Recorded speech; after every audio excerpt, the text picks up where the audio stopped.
Yes, അടുത്ത question നമുക്ക് question number 5 നമ്മൾ കംപ്ലീറ്റ് ചെയ്തിരുന്നു അല്ലേ. ക്വസ്റ്റ്യൻ നമ്പർ 6 എന്ന് പറയുന്നത് നമ്മുടെ കൺസ്ട്രെയിൻറ്റ് ഒപ്റ്റിമൈസ് ചെയ്യുന്നതാണ്. അത് നമ്മൾ സിലബസിൽ ഇപ്പോൾ ഇല്ല. ആ ഒരു ക്വസ്റ്റ്യൻ നമുക്ക് സിലബസിൽ നിന്ന് ഒഴിവാക്കിയിട്ടുണ്ട്. അതുകൊണ്ട് നിങ്ങൾ അത് പഠിക്കേണ്ട ആവശ്യമില്ല, വിട്ടേക്കുക. ഇനി ഏഴാമത്തെ ക്വസ്റ്റ്യൻ നോക്കാം. ഏഴാമത്തെ ക്വസ്റ്റ്യൻ വരുന്നത് J limited is operating in A perfectly competitive market. The price elasticity of demand and supply of the product estimated to be 3 and 2 respectively എന്നാണ്. ഓക്കെ, അപ്പോൾ ഇലാസ്റ്റിസിറ്റി ഓഫ് ഡിമാൻഡ് നമ്മൾ +1 +2 അല്ലെ പ്രൈസ് ഇലാസ്റ്റിസിറ്റി ഓഫ് ഡിമാൻഡ് പഠിച്ചിട്ടൊക്കെ ഉണ്ട്. അപ്പോൾ അതായത് അത് 3 ആണ്. നേരെ മറിച്ച് സപ്ലൈയുടെ ഇലാസ്റ്റിസിറ്റി എന്ന് പറയുന്നത് 2 ആണ്. ഓക്കെ, അപ്പോൾ ദാറ്റ് മീൻസ് പ്രൈസിൽ ഒരു 1% ചേഞ്ച് ഒക്കെ വരുമ്പോൾ, ഒരു 1 ടൈം ചേഞ്ച് ഒക്കെ ഇതിൽ പ്രൈസിൽ വരുമ്പോൾ നമ്മൾ ഡിമാൻഡ് എന്ത് ചെയ്യും, 3 ടൈംസ് നെഗറ്റീവായിട്ട് ഓപ്പോസിറ്റായിട്ട് ചേഞ്ച് ആവും അല്ലേ. സോ പ്രൈസ് ഇപ്പോൾ ഒരു 1% കൂടുമ്പോൾ ഡിമാൻഡ് ഒരു 3% ഇത് ചെയ്യും, കുറയും. ഓക്കെ, അപ്പോൾ അതാണ് ഈ ഒരു ഇലാസ്റ്റിറ്റി കൊണ്ടൊക്കെ നമ്മൾ എന്ത് ചെയ്യുന്നത് ഉദ്ദേശിക്കുന്നത്. That is the percentage change. Okay, what is the impact. Okay, ആ ഒരു റെസ്പോൺസ് എത്രത്തോളം ഉണ്ട്, നമ്മളെ പ്രൈസിലെ ചേഞ്ചിന് ഡിമാൻഡ് എത്രത്തോളം എന്ത് ചെയ്യുന്നുണ്ട്, പ്രൈസിലുണ്ടാവുന്ന ഒരു മാറ്റം ഡിമാൻഡിൽ എത്രത്തോളം മാറ്റം ഉണ്ടാക്കുന്നുണ്ട്. ആ ഒരു റെസ്പോൺസിനെയാണ് നമ്മൾ എന്ത് വിളിക്കുന്നത്, ഇലാസ്റ്റിസിറ്റി ഓഫ് ഡിമാൻഡ് നമ്മൾ വിളിക്കുന്നത്. ഓക്കെ, അപ്പോൾ ഇവിടെ ഡിമാൻഡിൻ്റെ price elasticity of demand is equal to 3 times ആണ്. അതുപോലെ തന്നെ സപ്ലൈയുടെ 2 ടൈംസ് ആണ്. ഓക്കെ, ആയിരിക്കുന്ന സമയത്ത് the equilibrium price of the product, ആ ഒരു സമയത്ത് കറക്റ്റ് ആ ഒരു ഇക്വിലിബ്രിയം ഫെയർ പ്രൈസ് എന്ന് പറയുന്നത് 100 റുപ്പീസ് ആണ്. ഇനി ഈ ഒരു സമയത്ത് പെട്ടെന്ന് ഒരു ദിവസം ഗവൺമെൻറ് ഫെയർ പ്രൈസ് 100 ആയിട്ട് നിൽക്കുന്ന ഒരു സമയത്ത് if the government imposes a specific tax of ₹10 per unit. Okay, അപ്പോൾ current equilibrium price 100 rupees per unit ആണ്. ആ ഒരു സമയത്ത് ഗവൺമെൻറ് പുതിയൊരു പോളിസി കൊണ്ടുവരികയാണ്, ഈ ഒരു പ്രൊഡക്റ്റിന് ഒരു special tax 10 rupees per unit നമ്മൾ ഗവൺമെൻറ് കൊണ്ടുവരികയാണെങ്കിൽ what will be the new equilibrium price. Okay, അപ്പോൾ റിവൈസ്ഡ് പ്രൈസ് എത്രയായിട്ട് മാറും. ഓക്കെ, കാരണം 100 രൂപയാണ് നിലവിൽ എന്ത് ഇക്വിലിബ്രിയം പ്രൈസ് എന്ന് പറയുന്നത്. അപ്പോൾ ഇനി 10 രൂപ കൊണ്ടുവരുവാണെങ്കിൽ പുതിയ ഇക്വിലിബ്രിയം പ്രൈസ് ചിലർ അപ്പോൾ സിമ്പിൾ അല്ലേ, 100 രൂപയാണ് ഇപ്പോഴത്തെ പ്രൈസ്, 10 രൂപയുടെ കൂട്ടുമ്പോൾ അതിന് 110 രൂപ. അപ്പോൾ ഇവിടെ സപ്ലയേഴ്സ് ഉണ്ട് അല്ലേ, സെല്ലേഴ്സ് ഉണ്ട് അല്ലേ. സപ്ലയേഴ്സിനെ സംബന്ധിച്ചിടത്തോളം 10 രൂപ ടാക്സ് കൊണ്ടുവരുമ്പോൾ ഓക്കെ 110 രൂപ ആയി കഴിഞ്ഞാൽ എന്താ ഉണ്ടാവുമെന്ന് ആലോചിക്കുക. മാർക്കറ്റിൽ ഭയങ്കരമായിട്ട് ഡിമാൻഡ് എന്തെങ്കിലും കുറയും. കാരണം ഇവിടെ ഒരു ചെറിയ ചേഞ്ച് ഡിമാൻഡിൽ വരുമ്പോൾ അതിൻ്റെ 3 ടൈംസ് ആണ്, ചെറിയൊരു ചേഞ്ച് പ്രൈസിൽ വരുമ്പോൾ അതിൻ്റെ 3 ടൈംസ് ആണ് ആര് മാറ്റം വരുന്നത്, ഡിമാൻഡ് മാറ്റം വരുന്നത്.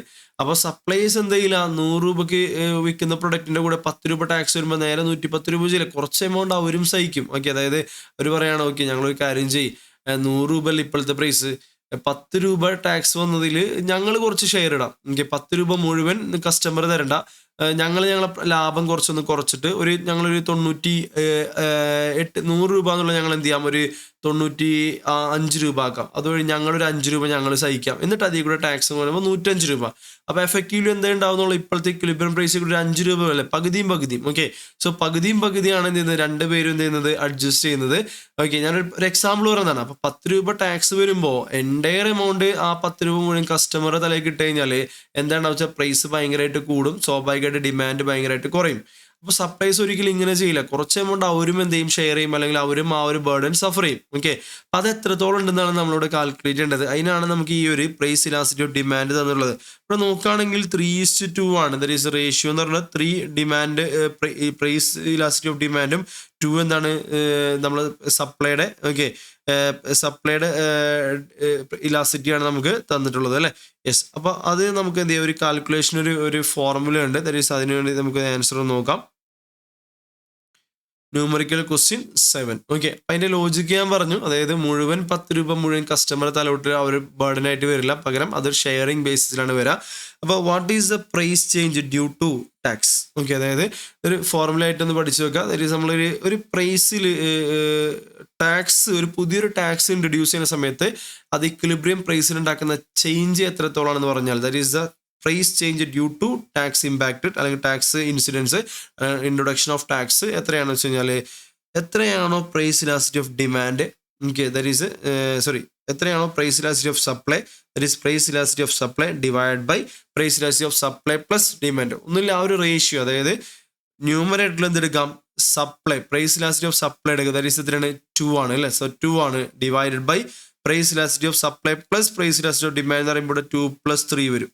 ഓക്കെ അല്ലേ, ഇവിടെ പ്രൈസ് ഇലാസ്റ്റിസിറ്റി ഓഫ് സപ്ലൈ എന്ന് പറഞ്ഞാൽ 2 വരും, ഡിനോമിനേറ്ററിൽ 2 തമ്മിലുള്ള ടോട്ടൽ എനിക്ക് അതെത്രയാണ്, 2 + 3 5 വരില്ല അല്ലേ, ഇൻറ്റു ടാക്സ് എമൗണ്ട് എത്രയാണോ ഗവൺമെൻറ് ഇൻട്രൊഡ്യൂസ് ചെയ്തത് അത്. ഇവിടെ നമ്പർ സബ്സ്റ്റിറ്റ്യൂട്ട് ചെയ്യുകയാണെങ്കിൽ price elasticity of supply is equal to 2 divide by price elasticity of supply plus demand is equal to 2 + 3 ഡിനോമിനേറ്ററിൽ ഇൻറ്റു ടാക്സ് എമൗണ്ട് വന്നത് 10 രൂപ, which is equal to 2 divided by 5 വരും അല്ലേ. So 2 divided by 5 into 10, okay, that is equal to 2 divided by 5 എന്ന് പറഞ്ഞാൽ 0.4 into 10 is equal to നമുക്ക് exactly 4 എന്നുള്ള answer വരും. ഓക്കെ, അതായത് നമ്മൾ ഇത് എന്തിൻ്റെ ആൻസറാണ്? പ്രൈസ് ചേഞ്ച് ഡ്യൂ ടു എന്ത്? ടാക്സ്. അപ്പോൾ ടാക്സ് എന്നുള്ള ഒരു 10 രൂപ ടാക്സ് വരുമ്പോൾ പ്രൈസ് എത്രത്തോളം കൂടുന്നുള്ളതാണ് നമ്മൾ പഠിച്ചത്. ഓക്കെ, അപ്പോൾ 10 രൂപ ടാക്സ് കൂടിയപ്പോൾ നമ്മൾ ഫൈനൽ ഇക്വിലിബ്രിയം പ്രൈസ് എത്ര രൂപ കൂടുന്നാണ് പറയുന്നത്? 4 രൂപ കൂടുന്നാണ് പറയുന്നത്. Therefore the new equilibrium price will be എന്തായിരിക്കും? 4 rupees കൂടിയതിനു ശേഷം the new equilibrium price will be earlier equilibrium ആയിട്ടുള്ള 100 + 4, that is 104 ആയിരിക്കും. ഓക്കെ, സോ 104 രൂപ ആയിരിക്കും പുതിയ ഇക്വിലിബ്രിയം പ്രൈസ് എന്ന് പറയുന്നത്. വളരെ സിമ്പിൾ ആണ്. What is the price change due to tax incidence അല്ലെങ്കിൽ introduction of tax is equal to elasticity of supply divide by elasticity of supply plus demand. Okay, അതായത് സപ്ലൈയുടെ ഇലാസ്റ്റിറ്റി ടോട്ടലിൻ്റെ എത്രത്തോളം പ്രപ്പോർഷൻ ആണെന്നുള്ളത് നോക്കാം, ഇൻറ്റു എന്ത് ചെയ്യാം? 10 ടാക്സ് കൊണ്ട് എന്ത് ചെയ്യാം? മൾട്ടിപ്ലൈ ചെയ്യാം. ദെർബൈ നമുക്ക് ആൻസർ വരുന്നത് 4 rupees ആണ്. അപ്പം നിലവിലുള്ള ഇക്വിലിബ്രിയം പ്രൈസ് ആയ 100ൻ്റെ കൂടെ 104 rupees നമ്മൾ എന്ത് ചെയ്യുന്നു? ഓക്കെ, സോ ചാർജ് ചെയ്യുന്നു പുതിയ പ്രൈസ് ആയിട്ട്. So fair price equilibrium price will be 104. That means ഒന്നുമല്ല, സോ 10 രൂപയാണ് ടാക്സ് വന്നതെങ്കിൽ സോ 100 രൂപ കസ്റ്റമേഴ്സ് ഓൾറെഡി കൊടുത്തിരുന്നില്ലേ? 100 രൂപ കസ്റ്റമേഴ്സ് ഓൾറെഡി കൊടുത്തിരുന്നു. അപ്പോൾ 10 രൂപ ടാക്സ് വന്നപ്പോൾ കസ്റ്റമേഴ്സ് അതിൽ 4 രൂപയും കൂടെ കൊടുക്കാൻ തയ്യാറാണ്. സോ കസ്റ്റമേഴ്സിൻ്റെ കോൺട്രിബ്യൂഷൻ എന്ന് പറയുന്നത് അല്ലെങ്കിൽ കസ്റ്റമർ ഷെയർ എന്ന് പറയുന്നത് 2 divided by 5 on 10. Okay, so 10 rupeesൻ്റെ 2/5. ഓക്കെ, സോ ശരിക്കും മനസ്സിലാക്കേണ്ടത് വെച്ച് കഴിഞ്ഞാൽ കസ്റ്റമറുടെ ഷെയർ എന്ന് പറയുന്നത് സപ്ലൈയുടെ ഇലാസിറ്റി ഡിവൈഡ് ബൈ ടോട്ടൽ ആണ് വരിക. ഓക്കെ, സോ സപ്ലൈയുടെ elasticity divide by total. So supply elasticity എത്രയാണ്? 2 divided by 5 total elasticity into 10, that is 4 rupees. Okay, നേരെ മറിച്ച് സപ്ലയറുടെ ഷെയർ, ദറ്റ് ഈസ് സെല്ലർ ഉണ്ടല്ലോ സപ്ലയർ, അയാളുടെ ഷെയർ എന്ന് പറയുന്നത് ഡിമാൻഡിൻ്റെ ഇലാസിറ്റി ഡിവൈഡ് ബൈ ടോട്ടലാണ് വരിക. ഓക്കെ, സോ സെല്ലറുടെ ഷെയർ അല്ലെങ്കിൽ സപ്ലയർ ഷെയർ ഈസ് ഈക്വൽ ഡിമാൻഡിൻ്റെ ഇലാസിറ്റി 3 ആണ് divide by 5 total into 10, that is equal to 6 rupees. Okay, അപ്പോൾ ഇതെങ്ങനെയാണെന്നുള്ളത് ഞാൻ ഒന്നും കൂടെ എക്സ്പ്ലെയിൻ ചെയ്യാൻ ശ്രദ്ധിക്കുക. ഈ 6 rupeesൻ്റെ ലോജിക്ക് ഇപ്പോൾ പറയും, ഒന്ന് ശ്രദ്ധിക്കുക, കുറച്ച് ഇമ്പോർട്ടൻ്റ് ആണ് ഈ ഒരു ഏരിയ മനസ്സിലാക്കുക. സോ നിലവിലുള്ള ഇക്വിലിബ്രിയം പ്രൈസ് 100 ആയിരുന്നു. 100 പ്ലസ് പ്രൈസ് ചേഞ്ച് എത്രയാണ് നമ്മൾ പറയുന്നത്? 4 rupees ആണ് അല്ലേ? പ്രൈസ് ചേഞ്ച് 4 rupees ആണ്. ദെർഫോർ റിവൈസ്ഡ് ഇക്വിലിബ്രിയം പ്രൈസ് 104 ആവും. ഇനി ഇതിൽ ഈ 104ൽ നമുക്ക് നോക്കുകയാണെങ്കിൽ നമുക്കറിയാം ഇതിനു മുമ്പും ഈ ഒരു ടാക്സ് ഇല്ലാത്ത സമയത്തും കസ്റ്റമർ 100 രൂപ കൊടുത്തിരുന്നു അല്ലേ? അപ്പോൾ ഈ 104 രൂപ കൊടുക്കുമ്പോൾ കസ്റ്റമർ ഭാഗത്ത് നിന്ന് എക്സ്ട്രാ കസ്റ്റമർ കോൺട്രിബ്യൂഷൻ 10ൻ്റെ അകത്ത് 10 ചേഞ്ച് വന്നപ്പോൾ കസ്റ്റമർ എത്ര കൊടുക്കുന്നുള്ളൂ? 4 രൂപ എക്സ്ട്രാ കൊടുക്കുന്നുള്ളൂ. അപ്പോൾ കസ്റ്റമർ ഷെയർ 4 രൂപയാണ് നമുക്ക് മനസ്സിലായി അല്ലേ? അതെങ്ങനെയാണ് മാത്തമാറ്റിക്കലി വരുന്നതെന്ന് വെച്ച് കഴിഞ്ഞാൽ customer share is equal to price elasticity of supply divide by total elasticity, that is 2 supplied elasticity divide by total elasticity 5 into 10, that is equal to 4 rupees. നേരെ മറിച്ച് ആറ് ഷെയർ സെല്ലറുടെ ഷെയർ എത്രയാണെന്ന് അറിയണമെങ്കിൽ ഡിമാൻഡിൻ്റെ elasticity divide by total elasticity, that is 3 divided by 5 into 10, that is 6 rupees. Okay, അപ്പോൾ ചോദിക്കും ഈ 6 rupees എവിടെ? അത് നമ്മൾ കണ്ടില്ലല്ലോ. ഓക്കെ, 4 rupees ഓക്കെ നമുക്ക് കാണാൻ പറ്റുന്നുണ്ട്. 100 + 4 104 അല്ലേ? ഈ 6 rupeesന് ഇമ്പാക്റ്റ് എങ്ങനെയാണ് ഇത് കാണിക്കുന്നത് ശ്രദ്ധിക്കുക. നമ്മളിപ്പോൾ കസ്റ്റമർ ഇപ്പോൾ പുതിയ ഇക്വിലിബ്രിയം പ്രൈസ് ആയിട്ടുള്ള 104 രൂപ നമ്മൾ സപ്ലയർക്ക് കൊടുക്കുകയാണെങ്കിൽ, ഇപ്പം ഞാനാണ് ആ ഒരു കസ്റ്റമർ എങ്കിൽ ഞാൻ കടയിൽ നിന്ന് സാധനം വാങ്ങിക്കുമ്പോൾ ഇന്നലെ വരെ 100 രൂപ കൊടുത്ത സാധനത്തിന് ഇന്ന് നമ്മൾ 104 രൂപ കൊടുക്കുന്നുണ്ട്. അപ്പോൾ ഞാനത് കൊടുക്കാൻ തയ്യാറാണ്, ഞാൻ 104 രൂപ കൊടുക്കുന്നു. പക്ഷെ വൺസ് അത് സെല്ലറുടെ കയ്യിൽ ആ 104 രൂപ കിട്ടിക്കഴിയുമ്പോൾ സോ സെല്ലർ എന്ത് ചെയ്യണം? ഗവൺമെന്റിലോട്ട് 10 രൂപ ടാക്സ് അടക്കണ്ടേ? കാരണം ഇൻക്ലൂഡിങ് ടാക്സ് അല്ലേ സെല്ലർ 104 രൂപ കളക്ട് ചെയ്യുന്നത്. അപ്പം ഞാൻ 104 രൂപ ആർക്ക് കൊടുക്കുമ്പോൾ? സപ്ലയർക്ക് കൊടുക്കുമ്പോൾ സപ്ലയർ സെല്ലർ എന്ത് ചെയ്യുന്നു? 104 രൂപ റിസീവ് ആയിട്ട് അതിൽ നിന്ന് 10 രൂപ ഗവൺമെന്റിലോട്ട് ടാക്സ് കൊടുത്തു കഴിഞ്ഞാൽ റിമൈനിങ് എമൗണ്ട് ആളെ കയ്യിൽ എത്ര ഉണ്ടാവും? 94 രൂപയല്ലേ ഉണ്ടാവുള്ളൂ അല്ലേ? So net amount to the seller will be 104 - 10 is equal to എത്രയാണ്? 94 അല്ലേ? സോ 94 രൂപയല്ലേ കയ്യിലുണ്ടാവുള്ളൂ അല്ലേ? സോ ഇന്നലെ വരെ ഞാൻ സെയിം പ്രൊഡക്റ്റ് 100 രൂപക്ക് വാങ്ങിച്ചപ്പോൾ ഞാൻ ആ 100 രൂപ സെല്ലർക്ക് കൊടുത്തു കഴിഞ്ഞാൽ പിന്നെ അതിൽ നിന്നാൾ ടാക്സ് അടക്കേണ്ട ആവശ്യമുണ്ടോ? ഇല്ല. ഇന്നലെ വരെ ടാക്സ് ഉണ്ടായിരുന്നില്ലല്ലോ. അപ്പം ഇന്നലെ ഞാൻ 100 രൂപ കൊടുത്തപ്പോൾ ആ 100 രൂപ മുഴുവനും ആരതായിരുന്നു? സെല്ലറതായിരുന്നു. ഇന്ന് ഞാൻ 104 രൂപ കൊടുത്തു കഴിയുമ്പോൾ അതിൽ നിന്ന് 10 രൂപ കൊടുത്തു കഴിഞ്ഞാൽ ബാക്കി ആ സെല്ലറെ കയ്യിൽ 94 ഉണ്ടാവുള്ളൂ അല്ലേ? അപ്പം ഇന്നലത്തെ അപേക്ഷിച്ച് അദ്ദേഹം ഇന്ന് സെയിം പ്രൊഡക്റ്റിന് അതായത് 100 രൂപയ്ക്ക് പകരം 94 രൂപ അല്ലേ കിട്ടുന്നുള്ളൂ. അപ്പം അദ്ദേഹം 6 രൂപ സാക്രിഫൈസ് ചെയ്തില്ലേ? അപ്പോൾ ആ ടാക്സിൻ്റെ 6 രൂപ ആരുടെ കയ്യിൽ നിന്നാണ് പോയത്? സപ്ലയറുടെ സെല്ലറുടെ കയ്യിൽ നിന്നാണ് പോയത്. 4 രൂപ കസ്റ്റമർ ആയിട്ടുള്ള എൻ്റെ കയ്യിൽ നിന്ന്. ഓക്കെ, അതാണ് ഈ ഒരു കോൺസെപ്റ്റ് പറയുന്നത്. For customer share is equal to elasticity of supply divide by total elasticity into tax amount that is 4 rupees. Customer share, സെല്ലറുടെ അല്ലെങ്കിൽ സപ്ലയർ ഷെയർ എന്ന് പറഞ്ഞാൽ elasticity of demand divide by total elasticity into tax amount that is 6 rupees. 6 rupees എങ്ങനെയാണ് അതിൻ്റെ impact കാണിക്കുന്നത് വെച്ച് കഴിഞ്ഞാൽ 104 രൂപ ഇന്ന് കസ്റ്റമർ കൊടുത്തു കഴിഞ്ഞാൽ 10 രൂപ സപ്ലൈ ടാക്സ് അടച്ചതിന് ശേഷം ബാക്കി 94 ഉണ്ടാവുള്ളൂ. ആ 94 രൂപ ഇന്നലെ 100 രൂപ കിട്ടിയ സ്ഥാനത്താണ് ഇന്ന് 94 കിട്ടിയത്. ദെർഫോർ 6 രൂപ അദ്ദേഹം സാക്രിഫൈസ് ചെയ്തു.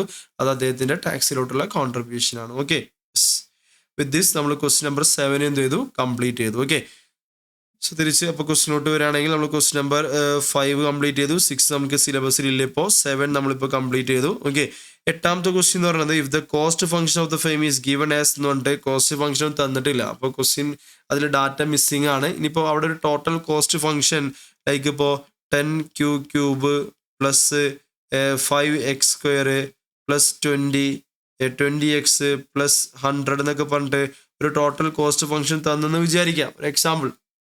ഓക്കെ, ഇങ്ങനെയാണല്ലോ ടോട്ടൽ കോസ്റ്റ് ഫംഗ്ഷൻ വരാം. 10q ക്യൂബ് പ്ലസ് 5x² അങ്ങനെയൊക്കെ 5q² ഉണ്ടാവും. എനിക്കാണ് എക്സും ക്യൂ തമ്മിൽ മാറിപ്പോയതാണ്. So for example total cost function is equal to 10q⁻³ plus 5q² plus 20q plus 100. Okay, അപ്പോൾ ഇങ്ങനെ ടോട്ടൽ കോസ്റ്റ് ഫംഗ്ഷൻ നമുക്ക് തന്നെന്ന് വിചാരിക്കാം. ഇത് ചോദിക്കുകയാണ് ഔട്ട്പുട്ട് അറ്റ് വെച്ച് മാർജിനൽ കോസ്റ്റ് ഈസ് എന്താവുന്നത്? മിനിമം ആവുന്നത് അല്ലേ. സോ ഔട്ട്പുട്ട് അറ്റ് വെച്ച് മാർജിനൽ കോസ്റ്റ് മിനിമം ആവുന്ന പോയിന്റ്. അപ്പോൾ എന്ത് ചെയ്യണം? നമ്മൾ പഠിച്ചിട്ടുണ്ട് ടോട്ടൽ കോസ്റ്റ് നമുക്ക് തന്നിട്ടുണ്ടെങ്കിൽ, ഓക്കെ, ടോട്ടൽ കോസ്റ്റ് ഫംഗ്ഷൻ തന്നിട്ടുണ്ടെങ്കിൽ ഈ ടോട്ടൽ കോസ്റ്റിന്റെ d/dq ഓഫ് ഏത് ഫംഗ്ഷൻ? ടോട്ടൽ കോസ്റ്റ് എടുക്കുകയാണെങ്കിൽ നമുക്ക് എന്ത് കിട്ടും? Marginal cost. ഓക്കെ അല്ലേ.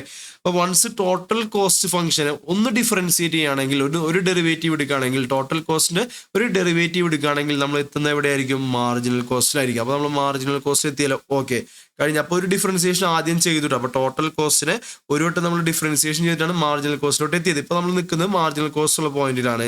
ഇനി അവർ ചോദിക്കുന്നത് ഔട്ട്പുട്ട് ആയിട്ട് മാർജിനൽ കോസ്റ്റ് മിനിമം ആവുന്ന പോയിന്റ് എന്താണ്? ഇനി മാർജിനൽ കോസ്റ്റ് മിനിമം ആവുന്ന അറിയണം. ഓക്കെ, അതിനുവേണ്ടി നമ്മൾ ഈ മാർജിനൽ കോസ്റ്റിനെ നമ്മൾ ഇങ്ങോട്ട് എടുത്തിട്ട് വീണ്ടും അതിനെ ഒരു വട്ടം എന്ത് കാണാം? ഡെറിവേറ്റീവ് കാണാം. ദാറ്റ് ഈസ് നമ്മൾ ഫസ്റ്റ് ഡെറിവേറ്റീവ് കാണാം. അപ്പോൾ ഒരു ഫംഗ്ഷൻ മാർജിനൽ കോസ്റ്റ് നമുക്ക് മിനിമം ആണെന്ന് അറിയണം. ഫസ്റ്റ് ഡെറിവേറ്റീവ് കാണാം. അടുത്ത സ്റ്റെപ്പിൽ, രണ്ടാമത്തെ സ്റ്റെപ്പിൽ ഫസ്റ്റ് ഡെറിവേറ്റീവ് ഈക്വൽ ടു എന്താക്കി മാറ്റാം? 0 ആക്കി മാറ്റാം. അതിൽ നിന്ന് ക്യൂവിൻ്റെ വാല്യൂ കണ്ടുപിടിക്കാം. ദെൻ മൂന്നാമത്തെ സ്റ്റെപ്പിൽ നമ്മൾ എന്ത് ചെയ്യാം? സെക്കൻഡ് ഡെറിവേറ്റീവ് പോസിറ്റീവ് ആണോ നെഗറ്റീവ് ആണോ ആലോചിക്കുക? പോസിറ്റീവ് ആണെന്ന് തെളിയിക്കുക. കാരണം ഫംഗ്ഷൻ മിനിമം ആണെങ്കിൽ ഇവിടെ പോസിറ്റീവ് ആണെന്ന് തെളിയിക്കണം. ഫംഗ്ഷൻ ഇവിടെ മാക്സിമം ആണെങ്കിൽ ഇവിടെ എന്താണ്? നെഗറ്റീവ് ആണ്. ആ ഒരു ഓപ്പോസിറ്റ്, അതായത് മിനിമം ഇവിടെ മിനിമം, അപ്പോൾ അവിടെ പോസിറ്റീവ്, ഇവിടെ മാക്സിമം ആണെങ്കിൽ അവിടെ നെഗറ്റീവ്, അങ്ങനെ. ഓക്കെ, അപ്പോൾ ഫംഗ്ഷന് എന്താണെന്ന് മിനിമം ആണെന്ന് തെളിയിക്കണമെങ്കിൽ സെക്കൻഡ് ഡെറിവേറ്റീവ് എന്തായിരിക്കണം? പോസിറ്റീവ് ആയിരിക്കണം. ഫംഗ്ഷൻ മിനിമം ആണെങ്കിൽ സെക്കൻഡ് ഡെറിവേറ്റീവ് പോസിറ്റീവ് ആയിരിക്കണം. Okay, yes. അപ്പോൾ ഇവിടെ ഔട്ട്പുട്ട് ആയിട്ട് മാർജിനൽ കോസ്റ്റ്. അപ്പോൾ ഇവിടെ എത്ര ഡിഫറൻസിയേഷൻ ചെയ്യണമെന്ന് ആലോചിക്കേ. ക്വസ്റ്റ്യൻ ആദ്യം ടോട്ടൽ കോസ്റ്റിൽ നിൽക്കണേ. അപ്പോൾ ടോട്ടൽ കോസ്റ്റിനെ ഒരു വട്ടം ഡിഫറൻഷിയേറ്റ് ചെയ്യണ്ടേ, എന്നാലല്ലേ മാർജിനൽ കോസ്റ്റ് കിട്ടുള്ളൂ. അപ്പോൾ ഒരു ഡിഫറൻസിയേഷൻ ചെയ്തില്ല ആദ്യം. ഓക്കെ, ഇനി ആ മാർജിനൽ കോസ്റ്റിനെ നമ്മൾ മിനിമം ആണ് തെളിയിക്കണമെങ്കിൽ വീണ്ടും 2 വട്ടം ചെയ്യണം. അപ്പോൾ ശരിക്കും പറയുകയാണെങ്കിൽ ടോട്ടൽ കോസ്റ്റിൽ നമ്മളിപ്പോൾ എത്ര ഡിഫറൻസിയേഷനുണ്ട്? 3 ഡിഫറൻസിയേഷനുണ്ട്.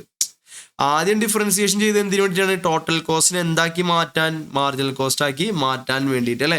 ദെൻ വൺസ് മാർജിനൽ കോസ്റ്റ് എന്നുള്ള ആൻസർ കിട്ടിയിട്ട് പിന്നെ അവിടെ നിന്ന് 2 ഡിഫറൻസിയേഷൻ വേണം. ഓക്കെ, ആ ഒരു ഇത് മനസ്സിലാക്കുക.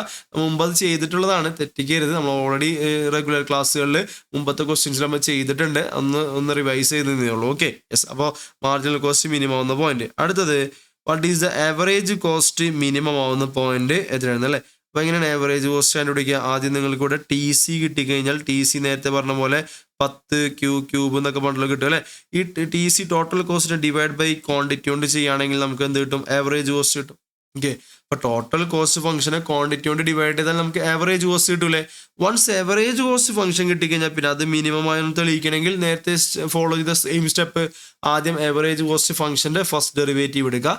അത് 0 ആണെന്ന് പറഞ്ഞിട്ട് 0 ആണെന്ന് പറഞ്ഞിട്ട് അതിൽ നിന്ന് ക്വാണ്ടിറ്റിയുടെ ക്യൂവിൻ്റെ വാല്യൂ കാണാം. അതിനുശേഷം അവിടെ സെക്കൻഡ് ഓർഡർ ഡെറിവേറ്റീവ്, അതായത് ഫസ്റ്റ് ഡെറിവേറ്റീവിൻ്റെ ഒന്നും കൂടി ഡെറിവേറ്റീവ് എടുത്തിട്ട് അത് പോസിറ്റീവ് ആണെന്ന് തെളിയിക്കുക. അപ്പോൾ ഫംഗ്ഷൻ മിനിമം ആണെങ്കിൽ സെക്കൻഡ് ഓർഡർ ഡെറിവേറ്റീവ് പോസിറ്റീവ് ആണെന്ന് എന്ത് ചെയ്യുക, പ്രൂവ് ചെയ്യുക. അപ്പോൾ അങ്ങനെയാണെങ്കിൽ ആ ഒരു സമയത്തായിരിക്കും ആവറേജ് കോസ്റ്റ് എന്താവുന്നത്, മിനിമം ആവുന്ന പോയിന്റ് അല്ലേ. അപ്പോൾ അങ്ങനെ. ഇനി മൂന്നാമത്തത് output at which marginal cost is equal to average cost. അതായത് നമ്മൾ MC is equal to AC എന്നുള്ളതിൽ എന്ത് ചെയ്യുക, ഇക്വേറ്റ് ചെയ്യുക. MC is equal to AC എന്നുള്ള പോയിന്റ് ഇക്വേറ്റ് ചെയ്യുക. അതിൽ നിന്ന് നമ്മൾ എന്ത് ചെയ്യുക, ഒരു സൊല്യൂഷൻ ഇങ്ങനെ MC-യുടെ ഇത് ഫംഗ്ഷൻ എഴുതാം, AC-യുടെ ഫംഗ്ഷൻ എഴുതാം. അത് രണ്ടും ഈക്വൽ ആണെന്ന് പറഞ്ഞിട്ട് അതിന് ഒരു സൈഡിലേക്ക് എടുത്തിട്ട് എന്ത് ചെയ്യുന്നിട്ട് ഈക്വൽ ടു 0 ആക്കുക. സോ നോർമലി ഒരു ക്വാഡ്രാറ്റിക് ഇക്വേഷൻ അങ്ങനെയൊക്കെ വരും. ഓക്കെ, അതിൽ നിന്ന് ക്വാഡ്രാറ്റിക് ഇക്വേഷൻ ആൻസർ എടുത്തിട്ട് നമ്മൾ എന്ത് ചെയ്യുക, ക്യൂവിൻ്റെ വാല്യൂ കാണാം. ഓക്കെ, അപ്പോൾ ചിലപ്പോൾ ക്വാഡ്രാറ്റിക് ഇക്വേഷൻ അത് സിമ്പിളായിട്ട് നമുക്ക് ആൻസർ കിട്ടുന്നുണ്ടായിരിക്കും, അല്ലെങ്കിൽ ക്വാഡ്രാറ്റിക് ഇക്വേഷൻ വഴി നമുക്ക് എന്ത് കിട്ടും, ആൻസർ കിട്ടും. സോ അപ്പോൾ അങ്ങനെ ചെയ്തു. നമ്മൾ നേരത്തെ ചെയ്ത പോലെ നമ്മൾ MR is equal to MC എന്ന് എഴുതിയില്ലേ അല്ലേ. MR is equal to MC എന്ന് എഴുതിയിട്ട് നമ്മൾ ക്വാഡ്രാറ്റിക് ഇക്വേഷൻ വഴി നമ്മൾ മറ്റേ Q ഈസ് ഈക്വൽ ടു 30 അങ്ങനെയൊക്കെ നമ്മൾ കണ്ടുപിടിച്ചിരുന്നു, 30 3 ഒക്കെ. അതേപോലെ തന്നെ ഇവിടെ MC is equal to AC എന്ന് വന്നിട്ട് നമ്മൾ എന്ത് ചെയ്യുക, അത് ഈ ഫംഗ്ഷൻസ് ഇക്വേറ്റ് ചെയ്തിട്ട് സൊല്യൂഷൻ എടുക്കാം. അപ്പോൾ ഇവിടെ അത് നമുക്ക് ചെയ്യാൻ പറ്റാത്തതെന്ന് വെച്ച് കഴിഞ്ഞാൽ ഇവിടെ കോസ്റ്റ് ഫംഗ്ഷൻ മിസ്സിംഗ് ആണ്. അപ്പോൾ അതുകൊണ്ടാണ്. അപ്പോൾ നമ്മൾ ഓൾറെഡി റെഗുലർ ക്ലാസ്സിൽ ചെയ്തിട്ടുള്ള സെയിം ടൈപ്പ് ക്വസ്റ്റ്യൻ തന്നെയാണിത്. അപ്പോൾ അത് കോൺസെപ്റ്റ് മനസ്സിലാവുക, ബാക്കിയെല്ലാം ഈ ഡിഫറൻസിയേഷൻ തന്നെ. അപ്പോൾ ഇതിൻ്റെ ഒരു ഫൈനൽ കൺക്ലൂഷൻ എന്ന് പറയുന്നത് നമുക്ക് ഡിഫറൻസിയേഷൻ നമുക്ക് ഒരുപാട് പഠിക്കാനൊന്നുമില്ല. ഓക്കെ, അറിയേണ്ട ബേസിക് ആയിട്ടുള്ള കാര്യങ്ങൾ വെച്ച് കഴിഞ്ഞാൽ നമ്മൾ ഡിഫറൻസിയേഷൻ ഓഫ് ഒരു 10ൻ്റെ ഡിഫറൻസിയേഷൻ എന്ന് വെച്ചാൽ 0 ആയിരിക്കും, കാരണം കോൺസ്റ്റൻ്റ് ആണ് അല്ലേ. സോ അതുപോലെ തന്നെ ഇപ്പോൾ 5 ആയിക്കോട്ടെ, 10 ആയിക്കോട്ടെ, 20 ആയിക്കോട്ടെ, ഇതിനൊക്കെ ഡിഫറൻസിയേഷൻ എന്തായിരിക്കും, 0 ആയിരിക്കും. ഇനി നമ്മളിപ്പോൾ 5x ഡെഫറൻസിയേഷനൊക്കെ ആണെങ്കിൽ എന്തായിരിക്കും, 5 ആയിരിക്കും. അതുപോലെ ഇപ്പോൾ 10x ആണെങ്കിൽ നമുക്ക് അതിൻ്റെ 10 ആയിരിക്കും അല്ലേ. പിന്നെ അതുപോലെ തന്നെ x² ഡിഫറൻസിയേഷൻ ആണെങ്കിൽ എക്സിന് പകരം നമ്മളിവിടെ Q ആയിട്ടാണ് വരാം പലപ്പോഴും ക്വാണ്ടിറ്റി. ഓക്കെ, അപ്പോൾ x² ഡിഫറൻസിയേഷൻ 2x ആയിരിക്കും. x³ ഡിഫറൻസിയേഷൻ എന്ന് പറഞ്ഞാൽ 3x² ആയിരിക്കും. x⁴ ഡിഫറൻസിയേഷൻ എന്ന് പറഞ്ഞത് 4x�3 ആയിരിക്കും. അങ്ങനെ. ഓക്കെ, അപ്പോൾ ഈ ഒരു കോൺസെപ്റ്റ്, അതായത് ഇതിൻ്റെ ഒരു ഫോർമുലേറ്റ് പഠിക്കണമെങ്കിൽ x⁻n is equal to n into x⁻n - 1. Okay, ഈ ഒരു കാര്യം ഒന്ന് അറിഞ്ഞിരിക്കുക. സോ ഇതാണ് മെജോറിറ്റി. ഇത്രയേ ഉള്ളൂ. ഈ ഒരു ഇത് ഒരുപാട് ഡിഫറൻസിയേഷൻ നമുക്ക് പഠിക്കാനില്ല. ആക്ച്വലി ഈ ഒറ്റ ഇതുമെന്നാണ് നമ്മളുടെ നമ്മൾ ഈ എല്ലാ ക്വസ്റ്റ്യൻസിലും ഡിഫറൻസിയേഷൻ ഒക്കെ ചെയ്തിട്ടുള്ളത്. ഓക്കെ, അപ്പോൾ ഈ ഒരു പോയിന്റ് എന്ത് ചെയ്യുക, അറിഞ്ഞിരിക്കുക എന്നുള്ളതാണ്. ഓക്കെ.